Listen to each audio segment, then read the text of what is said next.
చిన్న బాలకృష్ణ ఇది ప్రజాస్వామ్యం. ఇక్కడ 3 పార్టీలు చాలా బలంగా ఉన్నాయి. ఒక కుటుంబంలో 4 వ్యక్తులు వేరు పార్టీల్లో పనిచేయొచ్చు. ఎవరు ఏ పార్టీలో ఉన్నా స్వేచ్ఛగా ఉండాలి.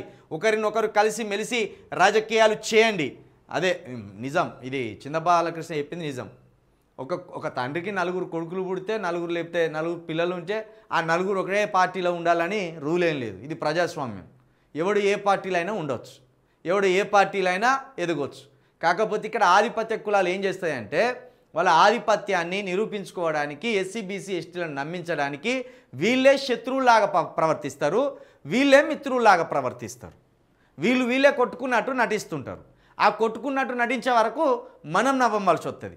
ఇప్పుడు కేసీఆర్ కుటుంబంలో కవిత, హరీష్ రావు, కేటీఆర్ మధ్య ఒక శత్రుత్వం మొదలైనట్టు నమ్మిస్తాను. కానీ అది ఒట్టిదే. విషయం ఏంటంటే కవిత కూడా 20 టికెట్లు అడుగుతుంది. నాకు ఈ ఆప్షన్స్ ఈ నియోజకవర్గాలకు సంబంధించి నేను చెప్పిన వాళ్ళకు టికెట్లు ఇవ్వాలి అనేది కవిత పట్టు.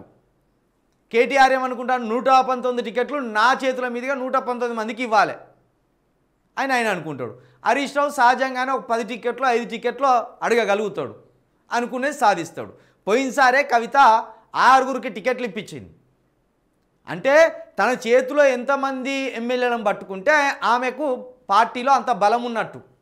ఈ ఆధిపత్య కులాల డ్రామాలను మనం పసిగట్టాలి. అది కేసీఆర్ కుటుంబంలో ఉన్న రాజకీయ నాయకులైనా లేకపోతే రేవంత్ రెడ్డి కుటుంబంలో ఉన్న రాజకీయ నాయకుల ఆ డ్రామాలైనా మనం పసిగట్టాలి. ప్రజాస్వామ్యంలో ఎవరు ఏ పార్టీలైనా ఉండవచ్చు, అది వేరు. కానీ కవితకు కేటీఆర్కు మధ్య ప్రస్తుతం వస్తున్న విభేదాలు ఏంటంటే ఇప్పుడు కేటీఆర్ పార్టీ అధ్యక్షుడు అవుతాడు అనుకో, మరి కవిత ఏం కావాలి?